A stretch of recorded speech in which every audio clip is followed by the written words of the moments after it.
Hello everyone, in this video I'm going to show you how to use stickers to enhance your videos in InShot. So if you want to add stickers to your edited videos, or you want to make your video more professional by adding stickers to it, here is a quick step on how to get it done. So the first thing you have to do is tap on the T button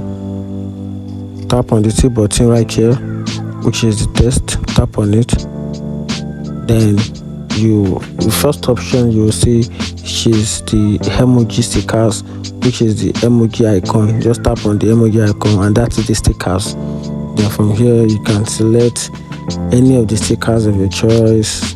You can use emoji as stickers, you can use cake, you can use different type of it, and you can also navigate from here just for you to be able to get the type of stickers that works perfectly for your videos. And that's it. If you find this video helpful, like and follow for more. Thank you.